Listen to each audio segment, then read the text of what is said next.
Okay. Okay. Okay. All right.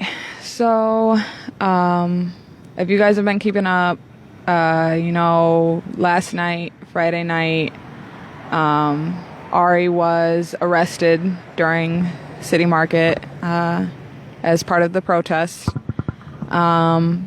During his arrest, he is seen on camera being placed in a chokehold, and then he's seen on camera having the back of his head bashed into the police van they were putting him into. Reports from both Ari, who we've been fairly consistently in contact with since his arrest, and the others who were arrested with him at the same time. They never took him to the hospital since the time that he arrived at the jail, potentially before, but definitively since the time that he arrived at the jail. He had been voicing concern about having a head injury, how he felt he needed to go to the hospital. He was repeatedly told, "Oh, you're fine." It's been said that when he went in, that officers who brought him in, speaking to either other officers or the nurses or whoever else inside the jail, would go on to describe him as having a concussion. And I'm not adding these quotes. These air quotes were literally added by the police who brought him in, as to say that, oh yeah, sure, he has a concussion, which is obviously not something that they're taking seriously. The whole reason that we set up and have been boosting a phone zap to get him some sort of medical attention that he had not been receiving. So if you go back, you watch the other lives that we did, or more where I specifically talk about and play recorded phone calls from the supervisor on duty last night, and describe how he had been doing up until last night, or the end of last night. Since contacting him throughout the day, and as recently as like 30 minutes ago,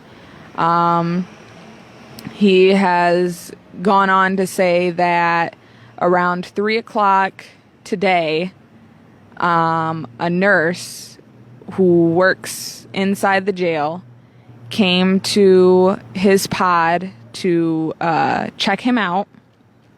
And during the course of this, and I'm adding the air quotes here, examination, during the course of the examination, Frank Rossi, get the fuck off this feed. I'm not even going to address anything that you have to say, because you're a clown. You're a clown. You're consistently on different people's posts, reacting. You're obviously not taking this seriously. I'm not going to answer shit you have to say. So moving on. So he said that they came to see him, and that they went to go take his blood pressure, and then the nurse said, "I'm going to take your vitals." And the first thing she do is she take a flashlight out and shine it directly in his eyes. And he has already told them that he was light sensitive, and that the lights were bothering him. He said he'd been in his cell the majority of the time with a blanket covering his head, because the lights are bothering him that bad, and his head is throbbing that bad that he's just got to be in darkness. So immediately, he say, when she go to shine the light in his eyes, he flinched, he put his hand up, he shut his eyes, and why would you do that? Like, I've been voicing that I'm having issues with the light and you just shine it in my face. And so the nurse, her response was real. Let me get rid of these comments because I really just don't want to see nothing that's being said. She responds, she basically rolled her eyes. And, not taking nothing that he got to say seriously. So then, she like, well, what's bothering you?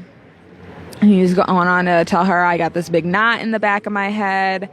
And, on top of that, I got on my wrist, there's a knot on my wrist, a bump on my wrist. It's swollen.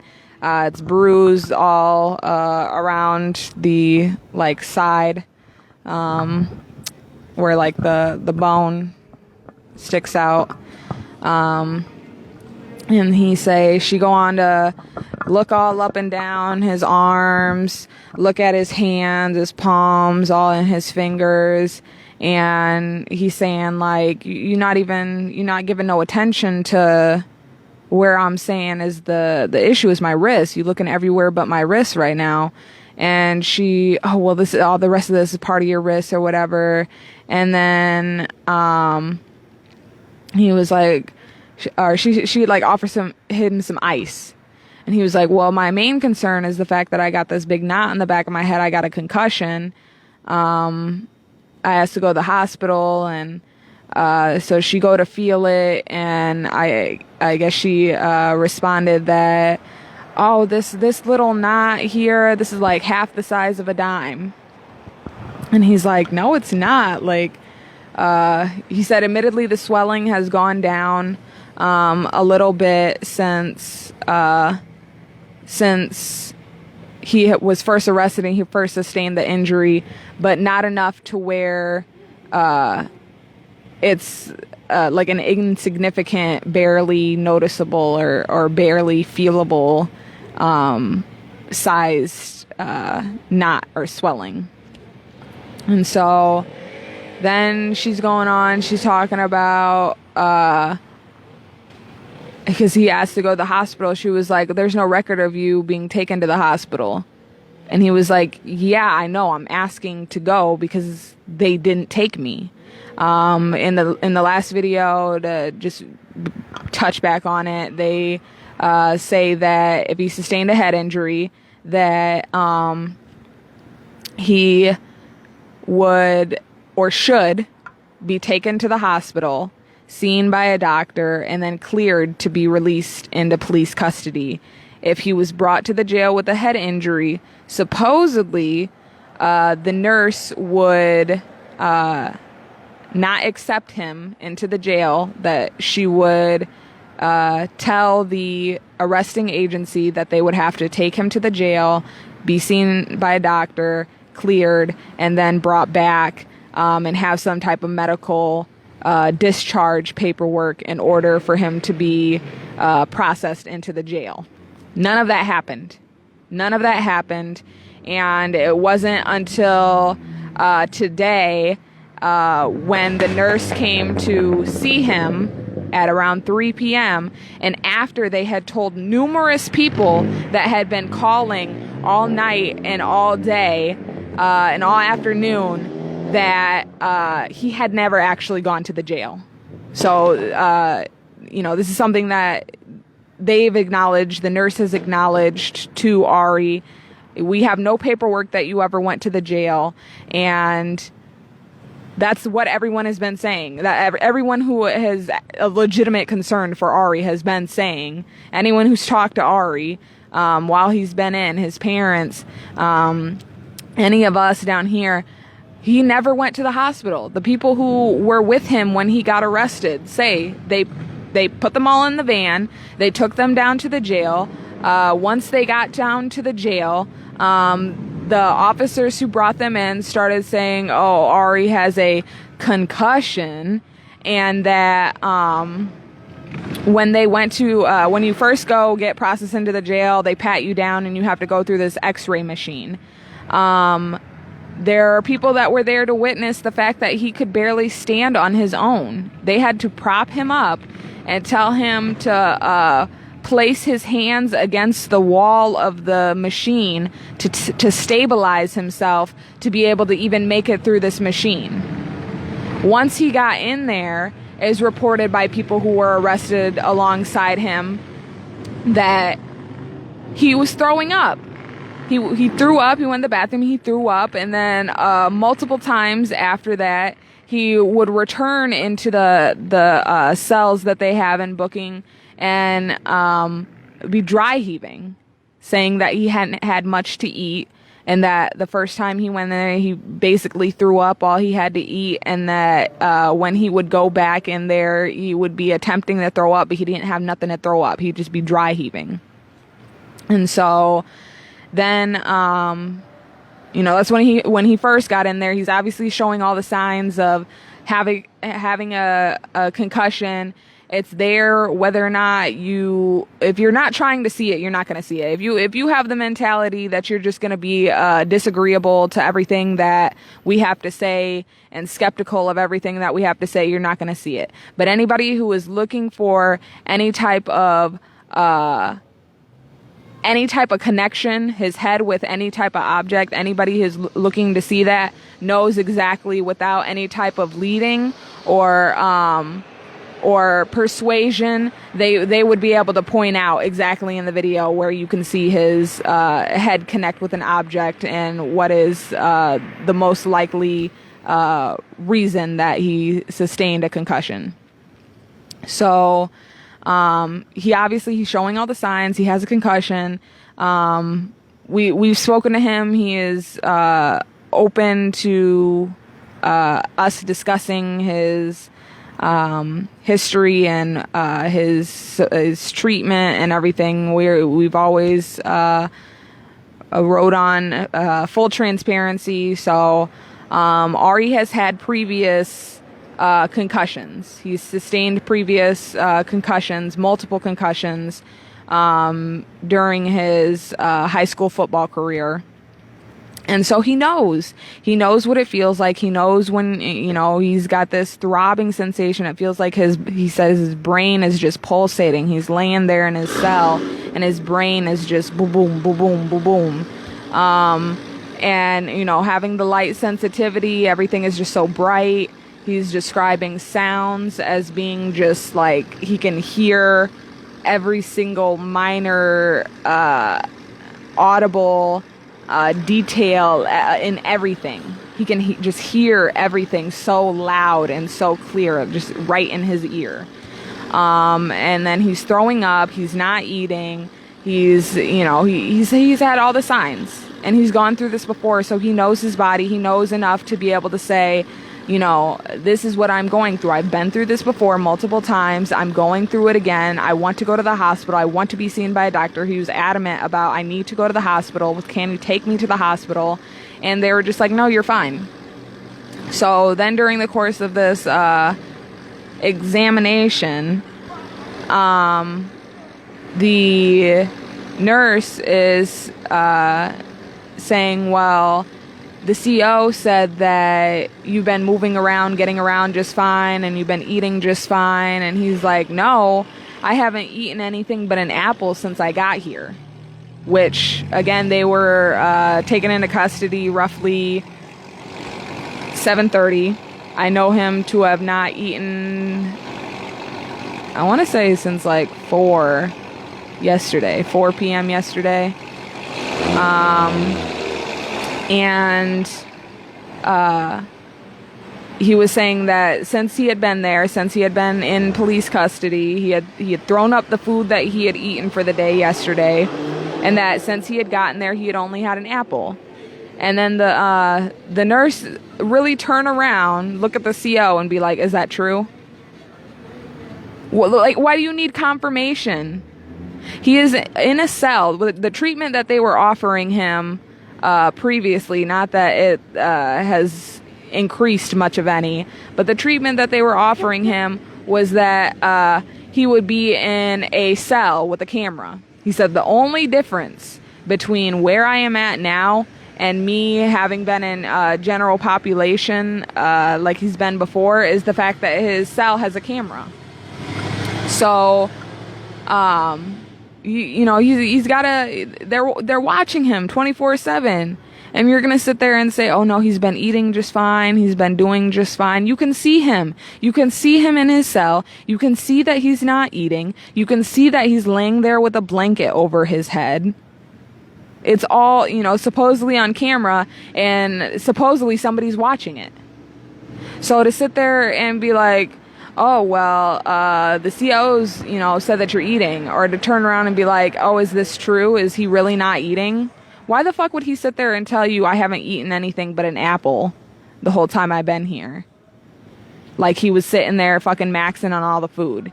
They brought him food for breakfast that he couldn't even eat because part of the meal he's allergic to. So he said, I can't eat that. And they, to my knowledge, didn't bring him an alternative meal.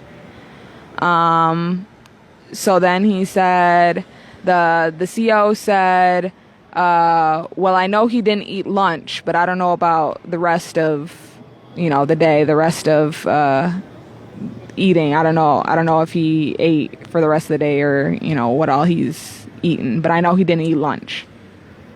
And so the lady just, okay. And so then, she said, well, do you want like a Tylenol or something? And he's like, I want to go to the hospital. I don't want a Tylenol that's not going to do nothing for me. I want to go to the hospital. I need to be seen by an actual doctor.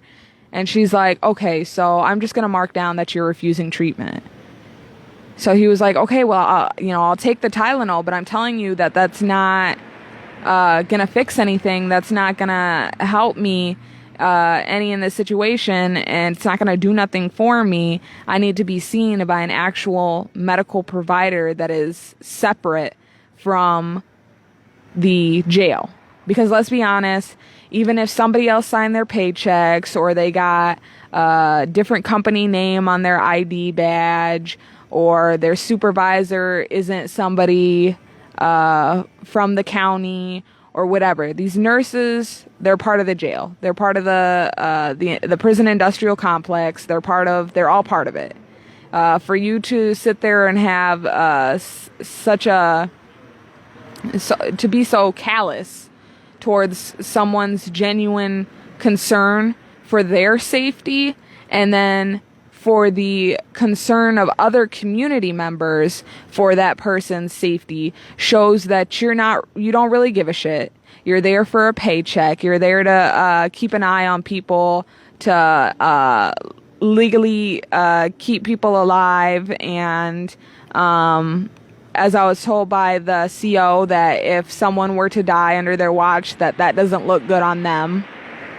So it's not that they have a genuine concern for anyone's safety and well-being. It's the fact that, oh well, that's not going to look good if we let somebody die. So we'll follow all the policies as loosely as we can, and go around and peek through the doors and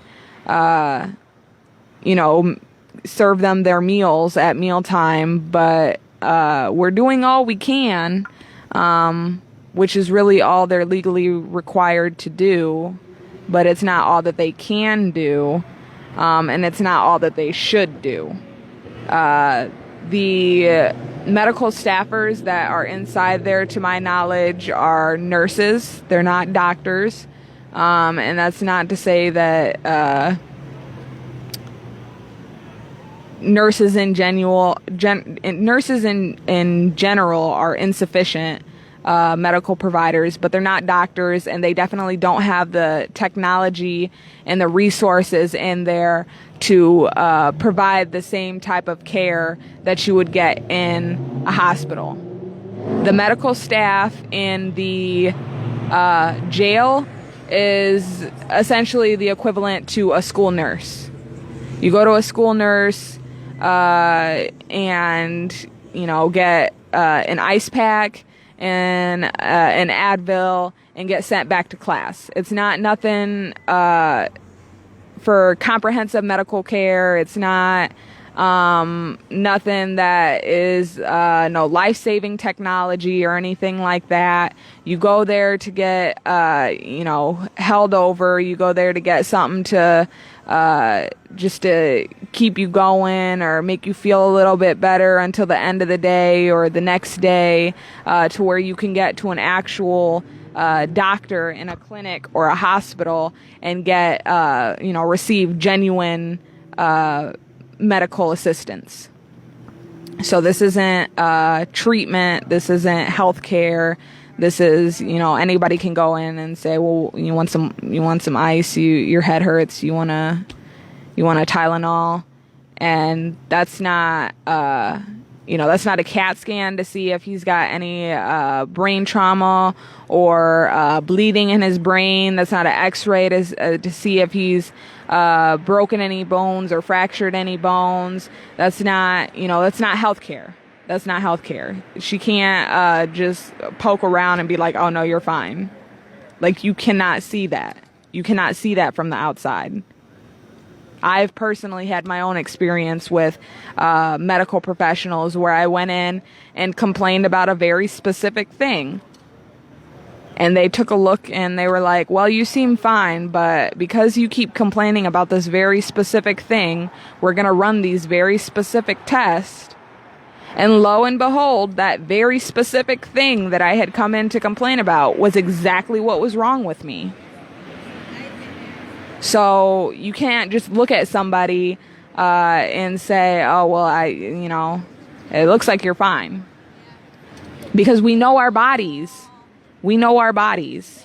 So if we are telling you we need to go and we need to see a doctor, we need to get legitimate medical care, we need to have these tests run, we need to have this further investigated, further looked into, and come up with some actual treatment and health care, then that's what needs to be done. Because, again, I said this before, rest in peace, Geno Washington, this would not be the first time that somebody has fallen asleep in that jail and not waken up. They sent this man to bed and will continue to send this man to bed and to lay in his bed with a blanket over his head with no medical attention while he has a concussion. And, I'm not a doctor either, but to my knowledge about concussions, that's like one of the worst things you can do after getting a concussion is just to go to sleep. Because there are people who have gotten concussions, gone to sleep, and not waken up. There are people in that jail who have gone to sleep, or the COs have turned the lights out at night, and when they turn them back on in the morning, those people were no longer with us. Rest in peace, Joseph McCormick. There are people who have ended the night in that jail, and it was the last night that they ever spent on this earth. There are people who, during the course of arrests, rest in peace, George Floyd, I can't breathe, I can't breathe. They said, well, if you're talking, then you're fine. If you're talking, then you're breathing. And now look where he is. So it just goes to show how careless they are, how they're not really here for the safety of the public. Ari has not been convicted of any crimes, and even if he had been, that does not make his life any less valuable. And he is concerned. There are people concerned for his safety, and the people who are hired supposedly in the interest of public safety are the people who are caring the least about his health, about his safety. Police are supposedly here for public safety.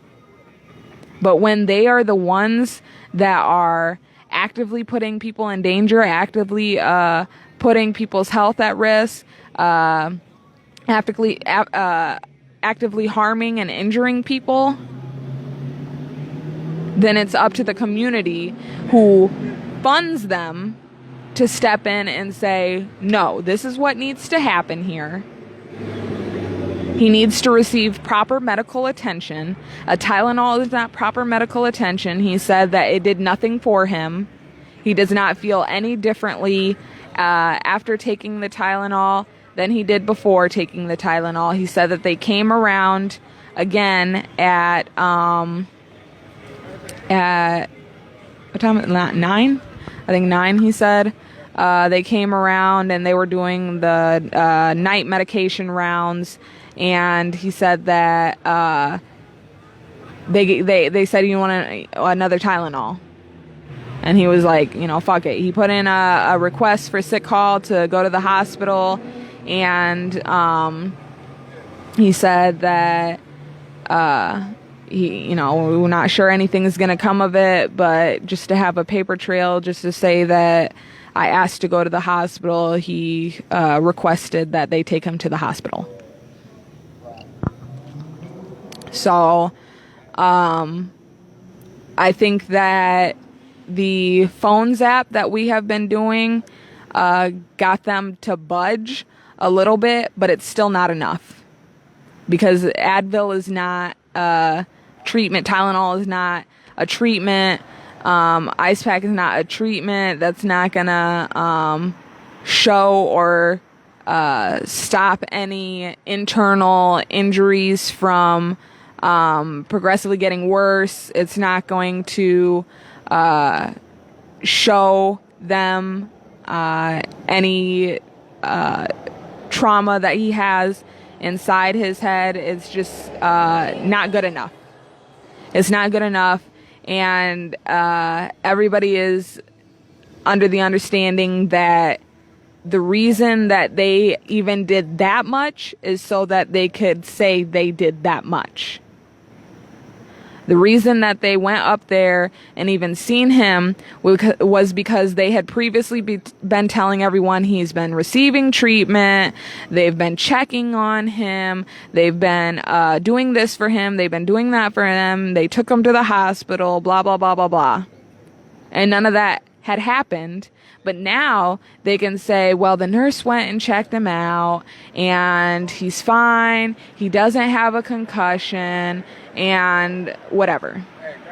They're trying to say that an entity separate from the county jail checked him out and that he doesn't have a concussion. No, the school nurse or the jail nurse looked through the glass window and asked him if he had anything wrong with him. And he said, yes, I hit my head, or my head, I got a concussion. And they were just like, okay, well, he doesn't have a concussion, so he's fine. Like, no, it doesn't just stop there. These are the same nurses that after another person was arrested on May 30th of last year, visibly bleeding, blood all over their face, blood all over their body, clearly injured, they went to the medical window and the nurse asked, do you have any injuries? Clearly bloodied. He said, like, head to toe blood everywhere, my face, my arms, and he's responding like, where am I not injured?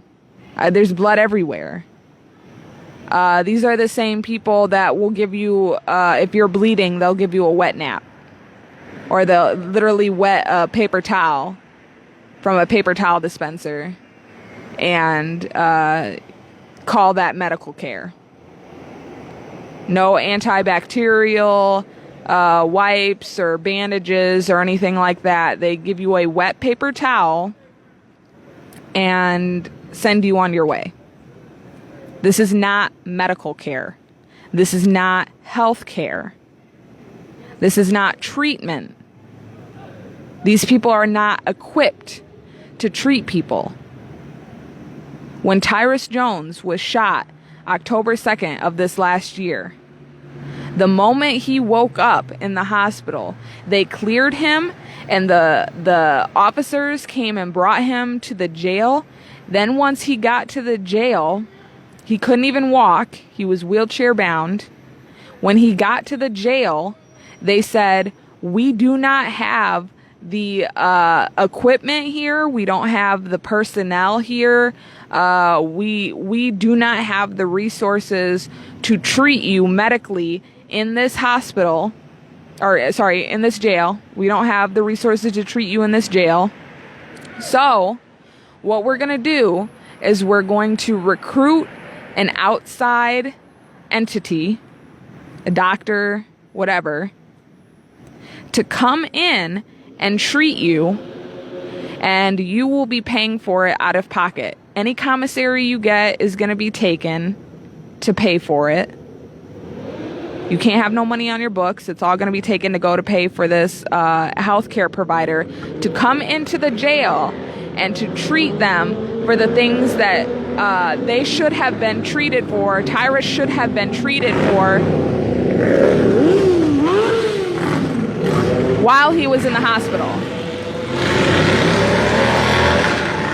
I bet, yeah. To treat him for the things that he should have been treated for while he was in the hospital. The things that he could have been treated for while he was in the hospital. And he wouldn't have to have made the unnecessary trip to be placed into the jail and have a doctor brought into the jail to continue his treatment. That was completely unnecessary and just further criminalization and complete neglect and carelessness for someone's safety. So they don't care. They're not providing comprehensive medical care. They're not providing health care. They're not there in the interest of public safety. They manufactured a reason to even arrest him to begin with, just so that they could put him in a chokehold, slam him into the van, and then pretend like, oh yeah, he's got a concussion. Literally see him throwing up. The nurse claims it was never documented that you threw up. Well, there's cameras everywhere. There's cameras all throughout booking. To my knowledge, I believe there's cameras in every one of the booking cells, but maybe one. And so it's documented everywhere. It's documented everywhere on camera. He's been in a cell with a camera. It's documented that he's been saying, I want to go to the hospital. I never went to the hospital. The nurse acknowledges you don't have any paperwork releasing you from the hospital. You never went to the hospital. He says, it's like she wasn't even listening to me. That's what I've been saying. I've been saying I hadn't gone to the hospital. I've been saying I want to go to the hospital. I've been saying that I have a concussion. I've said all of that. And you guys are just making shit up as you go along. Telling people that he's been checked out by a private entity that's different from the jail. Telling people that he went to the hospital. Specifically, on the phone call, if you go back and you listen to the phone call, specifically they say Swedish American. That he was taken. He said, I'm looking at it right now. They took him to the hospital. He goes on, I think, a little bit after that to say that it was specifically Swedish American. That he was seen by a doctor and cleared to be released into police custody. That never happened. It never happened. And a lot of people are saying, well, have you contacted Swedish American? Have you verified? We don't need to. If the person who was arrested at the exact same time says they never took him to the hospital before bringing them all down to the jail, they never separated, they were together the entire time from the time they got arrested, put in the van, transferred down to the jail, and booked into the jail. And then Ari is saying himself, they never took me to the hospital. We do not need to contact Swedish American to verify whether or not he was actually taken to the hospital. We know he was never taken to the hospital. That's facts. We don't need to get all in. Some people are saying that you can check and see if somebody is admitted to the hospital. I don't know how that works. I don't know how HIPAA works, genuinely. So I've just been under the assumption that you can't even call to find out and see if somebody's been treated. But obviously once Ari gets out, he'll be able to, if they haven't taken him to the hospital, his first request is that immediately upon being released from the jail that he goes straight to the hospital. And then obviously too, they'll be able to show record from there that he had never been admitted on Friday. He had never been admitted on Saturday.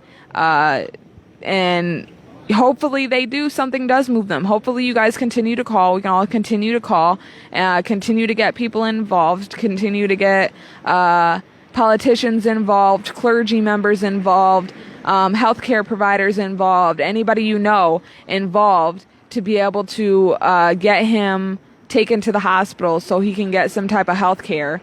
But if all of that fails and he still hasn't gone to the hospital, he'll be able to go Monday when he gets released, and he'll be able to show and prove, I guess, to the naysayers, or the people who are being willfully dense, people who are being willfully obtuse, to say, they never took me to the hospital.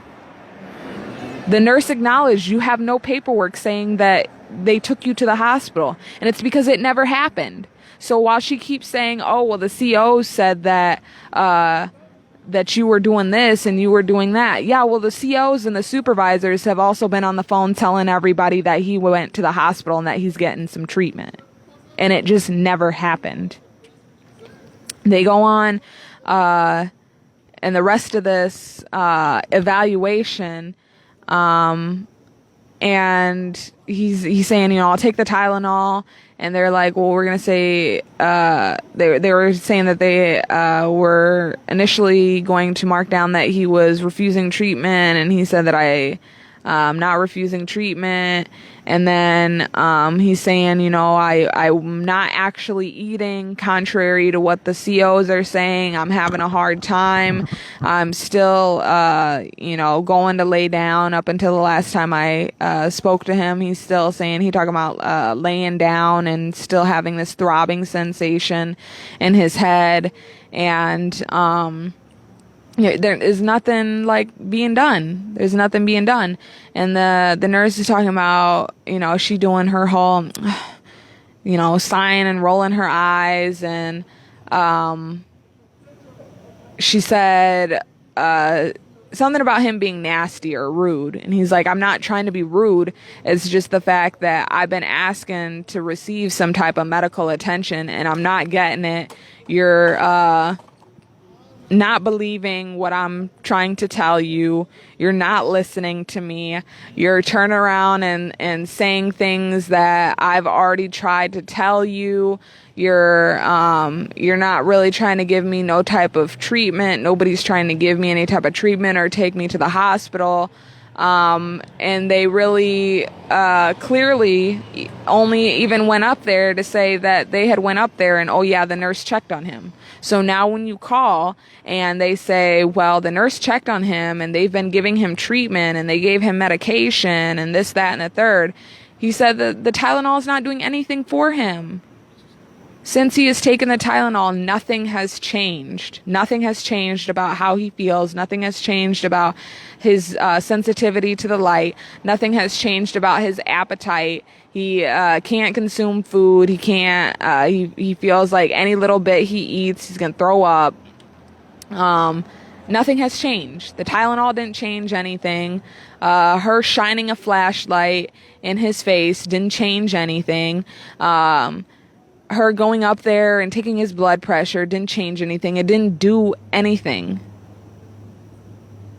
And so, 100% we're going to continue to press this issue. 100%. Everybody continue to press this issue. Continue to call. I don't care what they're talking about. I personally called multiple times and they tried to say that that I was harassing them.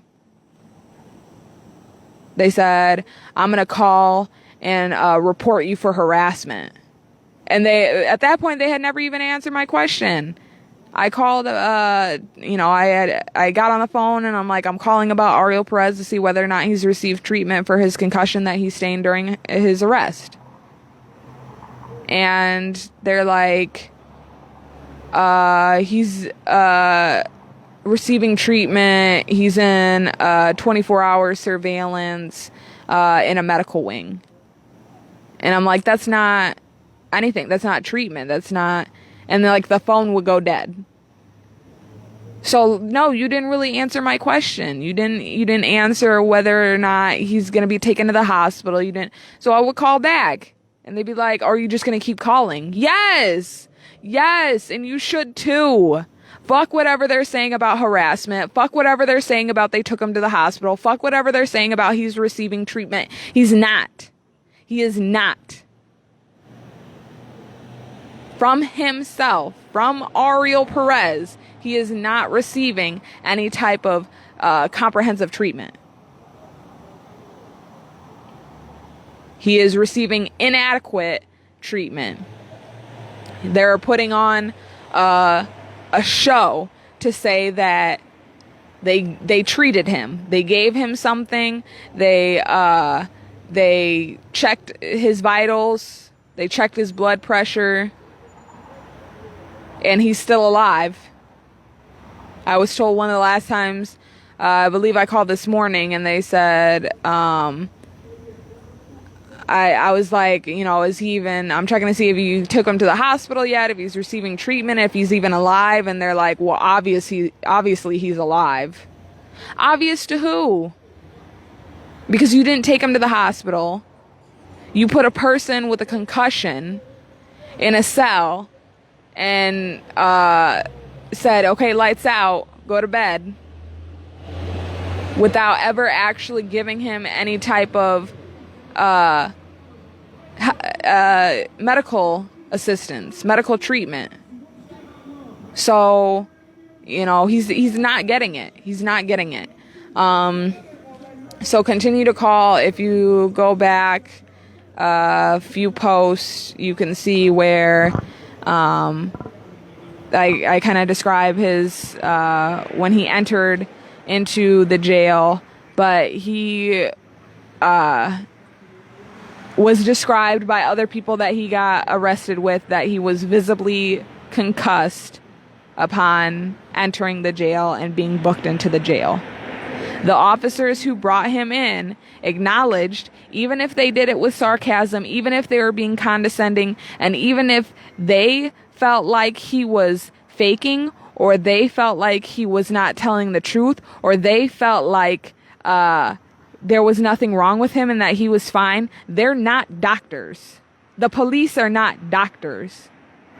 The police do not even administer first aid when they come to the scene of an accident. They get everybody's name and insurance because they're trying to capitalize off of the incident. They're not there to provide any type of health care or first aid. They're there to get their money. They're there. Two people have an accident. That's something they need to work out between them and their insurance. But the police show up and they got to make sure that they get their cut out of these two people and their accident that they've had together. The police got to make sure that they get their cut of an incident that is going to later be hashed out between the two parties and their insurance. But the police, they got to find their way to get their cut. They got to find a way to make their money. They are not there to be healthcare providers. They are not there to be doctors. They are not there to diagnose anyone. They are not there to treat anyone. So when he goes in and they acknowledge, oh yeah, he's got a concussion, they have now all acknowledged he has not gone to the hospital, that he is asked to go to the hospital numerous times, specifically upon entering the jail and initially speaking to the nurse, and then throughout his time being there, and have acknowledged that there is maybe not a genuine concern on their part, but a supposed concern that he has a concussion. So they've now acknowledged all of these things and still are not getting him any type of comprehensive treatment. They're still not getting him legitimate health care. They still have not taken him to the hospital. They have not run any tests. They have not run any scans. The nurse, regardless of who signs her paychecks, regardless of who her employer technically is, she's clearly conformed to the careless and neglectful ways of the correctional officers within the jail. If you're speaking to your patient and you have to look over their shoulder or look over your shoulder and verify what they're saying with the CO. Oh, is he really having a hard time? Has he really been feeling like this? Has he really been not eating?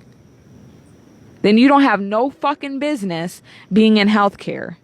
You don't have no fucking business treating people. You don't have no fucking business being a nurse. If that is the way that you treat people, that is the way that you see people, and that is the callousness that you direct towards somebody who is, being described as visibly concussed, who is thrown up, who is barely able to stand and move around on their own, who is laying in bed all day long with a blanket over their head because they can't even bear to be around the light that's in there, then you have no fucking business saying that you're really abiding by the little oath or whatever that doctors and nurses take to basically say that they'll do all that they can to improve the quality of life and to treat people regardless of who they are and what their background is and where they come from and what they believe and blah blah blah. So you're now violating that oath that you took as a nurse by completely disregarding this patients, because to you they're not to the correctional officers they're inmates. To us they may be incarcerated people, but to the correctional officers they're inmates. To you as a nurse, this is supposed to be your patient. This is supposed to be somebody that you're treating with compassion. You shouldn't be and rolling your eyes at somebody who is visibly bothered by the condition that they're experiencing. So whoever that is, to whoever she is, if she happens to watch these videos, I know some crazy people that we've had interactions with that happen to go back and watch these videos. Quit. Because you have no fucking business being a nurse. At all. At all.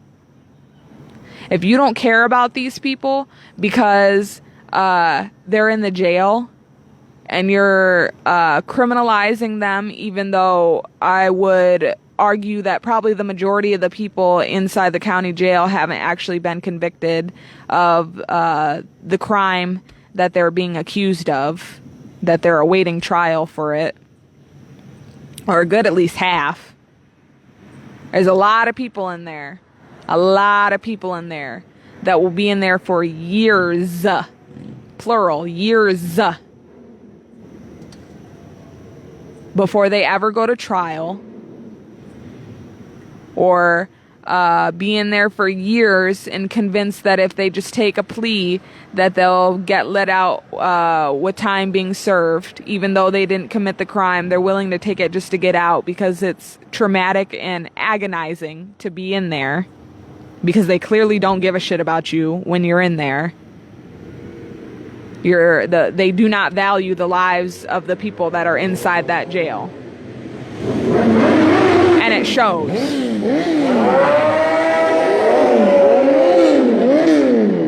it shows clearly.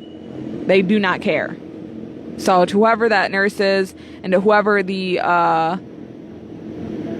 other medical staffer is that has been answering the phone and either transferring people to the desk of people that he knows is not in during the weekend, to people that he knows is not coming back to work until Monday, transferring people to supervisors, and flat out hanging up on people, quit. Because you have no fucking business being in healthcare if that's the way that you're going to treat people who are concerned for somebody's health and safety. No business at all. Quit. The people that are inside that jail still matter. Just because you've been arrested doesn't mean you've committed a crime. We all have the right to be seen as innocent until proven guilty. So all the people who have not been convicted of a crime yet, or convicted of the crime that they're being accused for, that they're awaiting trial for, should not be disregarded and treated in such a way where they feel like the medical staffers that are supposedly some private entity that were brought into the jail to treat them just don't give a fuck about them and their health. They shouldn't be made to feel like that. They should feel like that there's somebody who's in there that's taking their concerns genuine. They should feel like there's somebody in there that actually cares if they fucking fall asleep and don't wake up in the morning, and would work to prevent that from happening. But that's not the situation. That's not how jail works. That's not how the medical staffing in there works. They just don't care. So, that's pretty much where we're at as of currently, within like an hour ago. Basically, they did a little dance and did a little performance and made it seem like they were trying to do anything for him, and not really. So we're gonna stay on the phone. If you're watching this live, share this live. If you're watching this live when I end this live, call in. It don't matter if you call in directly after I end it. It don't matter if you want to space it out and wait 10 minutes, wait an hour, wait 2 hours, wait until the morning, but call the number, and I'll post it again in the description. There's 2 different numbers. One will go to bond out, and you can ask to be transferred to a supervisor, and the other one will go straight to medical, and you can ask about Ariel Perez's condition. Press them. Do not let them tell you that he was taken to the hospital. Do not let them tell you that a nurse checked on him, or that they've been giving him any type of legitimate treatment. Tylenol, an ice pack, and putting him in a room with a camera is not adequate treatment for somebody who has had multiple concussions compiled on top of each other, and then just had an additional one as well. It's just not. And that's literally how people die. Again, it would not be the first time, and I feel like I cannot stress this enough. And as much as whoever the fuck is on there, talking about, oh, is it really this serious, or people are blowing it out of proportion? Yes, it is really that fucking serious. 120 fucking % that serious. It would not be the first time somebody went to sleep in that jail and did not wake up. It is 150 fucking %, that serious. Yes, it is. Yes, it is. 100 billion fucking %. The number's gonna get higher every fucking time. Yes, infinity fucking %. Yes, it is that serious.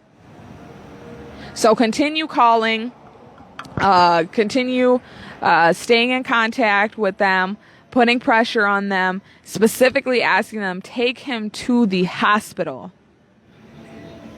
Not no fucking ice pack, not no blood pressure, not feeling around on the back of his head, not, well, the CO said this, and, well, I heard something different from somebody who isn't you about what you're experiencing. Do not accept any of that. Do not. Because half of what they're telling people is lies, and the other half of what they're telling people are half-truths. So there's been no full honesty with anything that they've been telling anyone. So, again, share this live. We'll try to keep you guys updated. We'll hopefully be remaining in contact with him and his family, and we'll see what happens Monday. They've been saying, and we knew when he went in, that he's going to be arraigned Monday afternoon. Hopefully he has a bond set. We're just looking for a number, and he'll be released on Monday. And if he hasn't gone to the hospital by then, that's first place on the list of places he's talking about wanting to go after he gets out. The other being to go wash up, I guess. But first thing on the itinerary is going to the hospital for him. That's his number one concern. He is continuing to express that he wants to go to the hospital. He feels like he needs to go to the hospital. And they've been just shrugging him off. So continue to put pressure on them. It looks like they're budging a little bit, but we're not gonna stand for this. The theatrics, the performative shit. Like, he needs legitimate medical attention. He needs to go to the hospital. He needs to have tests run. He needs actual treatment, not what they're trying to claim as treatment for somebody who is experiencing a concussion. It's just not enough. It's not enough. Again, we'll keep you guys updated. We'll keep you guys updated when we find out more. But that's really what we know for right now. I